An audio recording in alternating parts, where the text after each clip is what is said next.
নমস্কার বন্ধুরা, আপনারা সকলেই জানেন যে ডিএ মামলার যে চূড়ান্ত হিয়ারিং সেটি কমপ্লিট হয়ে গেছে এবং এর যে চূড়ান্ত রায় ঘোষণা সেটি রিজার্ভ রাখা হয়েছে। তো এই সংক্রান্ত লেটেস্ট আপডেট আপনাদের সঙ্গে শেয়ার করব, যেখানে চূড়ান্ত যে রায় ঘোষণার তারিখ অর্থাৎ সম্ভাব্য তারিখ জানা যাচ্ছে এবং সেই তারিখ আপনাদের সঙ্গে শেয়ার করব এবং সেই রিলেটেড ভিতরের যে ব্যাখ্যা সেটিও আপনাদের সঙ্গে শেয়ার করব।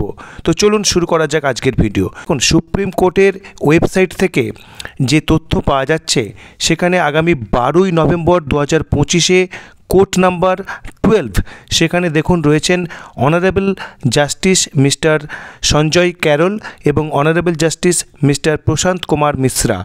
তাদের যে বেঞ্চ সেটি হচ্ছে একটি স্পেশাল বেঞ্চ এবং হিয়ারিংয়ের টাইম দেখুন দুপুর 3টে। তো এই বিষয়টি কেন এত গুরুত্বপূর্ণ এবং এর পরিপ্রেক্ষিতে কেন বলা হচ্ছে যে ডিএ মামলার চূড়ান্ত রায়দান এই দিন এই সময়েই হতে পারে, তার কারণ হচ্ছে ডিএ মামলার যে চূড়ান্ত রায়দান হতে গেলে এই দুই মাননীয় বিচারপতির একসঙ্গে ডিভিশন বেঞ্চ গঠন হওয়া কিন্তু খুব প্রয়োজন, যেটি জানা যাচ্ছিল যে এতদিন গঠন হচ্ছিল না। অর্থাৎ তাদের যে মামলার যে শোনার যে শিডিউল সেই অনুযায়ী কিন্তু তাদের এই যে জয়েন্ট ডিভিশন বেঞ্চ সেটি গঠন হচ্ছিল না। তো এক্ষেত্রে যে আপডেট পাওয়া যাচ্ছে আগামী 12ই নভেম্বর তাদের দুজনের যে স্পেশাল ডিভিশন বেঞ্চ সেটি গঠিত হচ্ছে এবং সেখানে নির্দিষ্ট মামলারও উল্লেখ রয়েছে, যেটি আপনারা দেখতে পাচ্ছেন, কিন্তু এটি কিন্তু ডিএ মামলার উল্লেখ নয়।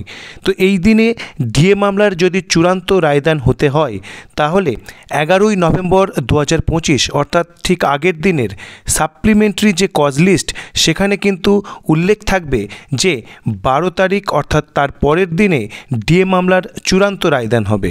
অর্থাৎ একটি বিশাল বড় সম্ভাবনা তৈরি হয়েছে, যেহেতু তাদের জয়েন্ট ডিভিশন বেঞ্চ গঠিত হয়েছে এবং তার যে হিয়ারিং 12 তারিখে কিন্তু হচ্ছে।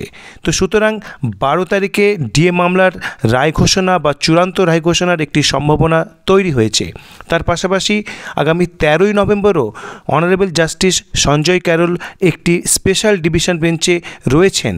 তবে সেক্ষেত্রে তার সঙ্গে অনারেবল জাস্টিস প্রশান্ত কুমার মিশ্রা থাকবেন কিনা সেই আপডেট এখনও কিন্তু পরিষ্কার নয়। যদি সেই দিনও তাদের একসঙ্গে স্পেশাল ডিভিশন বেঞ্চের হিয়ারিং ম্যাটার থাকে তাহলে কিন্তু সেই দিনও ডিএ মামলার চূড়ান্ত রায়দান হতে পারে।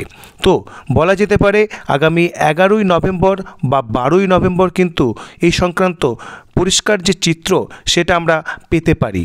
তো এই ছিল ডিএ সংক্রান্ত মামলার যে আপডেট যেটি আপনাদের সঙ্গে শেয়ার করলাম এবং এই সংক্রান্ত পরবর্তী আপডেটের জন্য চ্যানেলটি অবশ্যই সাবস্ক্রাইব করুন এবং ভালো লাগলে ভিডিওটি একটি লাইক দিন এবং শেয়ার করুন। ধন্যবাদ।